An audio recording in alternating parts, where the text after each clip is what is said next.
नमस्कार मित्रों, मैं आपका astro friend astro Om Prakash. आज हम एस्ट्रो डिवाइन लाइट की बेसिक एस्ट्रोलॉजी क्लासेस में आज हम ग्रहों के दिग्बल और भावों के विशेष काल के साथ कैसे ज्ञात किया जाता है आपको बताने का प्रयास करते हैं। मित्रों, लगन जो है 12 राशि होती है और 12 लगन होता है।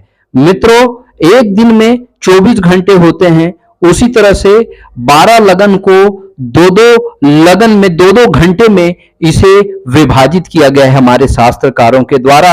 आज हम विभिन्न लगनों को क्लॉकवाइज हम विशेष काल से निरूपित करने का प्रयास करते हैं। मित्रों, जैसे कि आप देख पा रहे होंगे, लगन लगन को हम प्रातः 6 बजे से लेकर के प्रातः 8 बजे तक इसको हम निरूपित करते हैं मित्रों। और यहां पर यह पूर्व दिशा होती है, इसलिए क्योंकि यह सूर्योदय का समय होता है।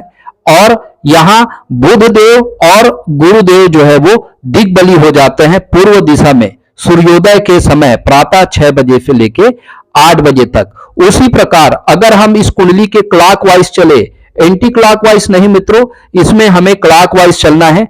अब हमें दूसरा भाव में हम जाते हैं जो कि द्वादश भाव होता है।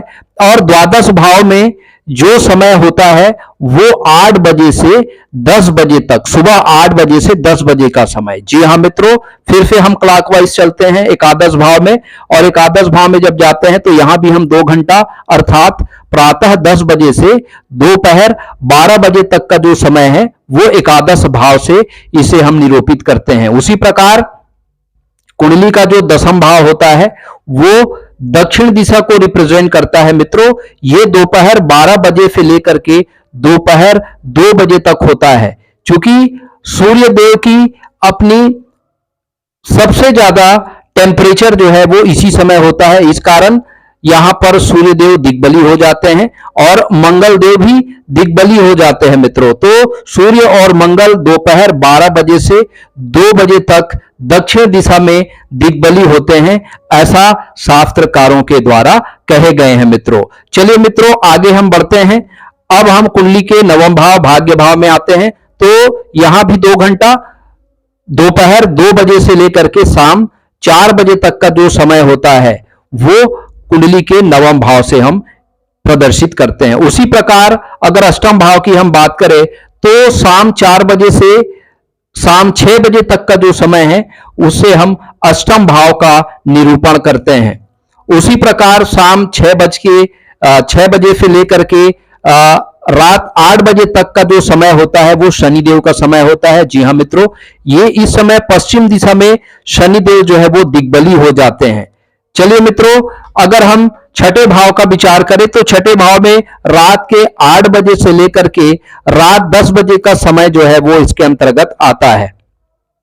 अगर हम पंचम भाव के बारे में बात करें मित्रों तो रात्रि के 10 बजे से लेकर के रात्रि के 12 बजे तक का अर्धरात्रि तक का जो समय होता है वो कुंडली के जो पंचम भाव है उसके द्वारा प्रदर्शित किया जाता है। उसी प्रकार अर्धरात्रि के पश्चात चंद्रमा और शुक्र, ये 2 ग्रह जो है उत्तर दिशा में क्या होते हैं, दिग्बली हो जाते हैं। इसीलिए हम देखते हैं कि शुक्र ग्रह जो होता है वो उत्तर दिशा में जो है वो दैदिव्यमान होता है, हमें दिखाई देता है। इसे हम सांझ का तारा या भोर का तारा कहते हैं, जो उत्तर दिशा में हमें दृष्टिगोचर होती है। चलिए मित्रों, अगर तीसरा भाव का हम बात करें तो तीसरे भाव में रात्रि के 2 बजे से सुबह के 4 बजे तक का जो समय होता है उसे हम कुंडली के तीसरे भाव से निरूपित करते हैं। उसी प्रकार प्रातः काल 4 बजे से लेकर के सुबह के 6 बजे तक का जो समय होता है वो वृष राशि का होता है, कुंडली के द्वितीय भाव का होता है। इस तरह से क्लॉकवाइज हम विभिन्न 12 भावों में हम विभिन्न समय को, विशेष कालों को, उस भाव के विशेष काल जिस समय वो पर्टिकुलर जो ग्रह होते हैं वो दिग्बली हो जाते हैं। बुध और गुरु जो है वो लग्न में, चंद्रमा और शुक्र जो है वो चौथे भाव में, शनि जो है वो सप्तम भाव में और सूर्य मंगल जो है वो कर्म भाव में अर्थात दशम भाव में दिग्बली हो जाते हैं मित्रों। यदि हमारा यह प्रयास आपको पसंद आता है मित्रों, हमारे चैनल को लाइक करिए, शेयर करिए, सब्सक्राइब करिए। परमात्मा आपको दीर्घायु प्रदान करे, आपको स्वास्थ्य लाभ प्रदान करे। इसी शुभ और मंगल कामनाओं के साथ अब आप अपने मित्र को इजाजत दीजिए मित्रों। फिर से एक नए इंटरेस्टिंग टॉपिक के साथ फिर से हम आपके बीच उपस्थित होंगे। तब तक के लिए इजाजत दीजिए मित्रों। नमस्कार, प्रणाम।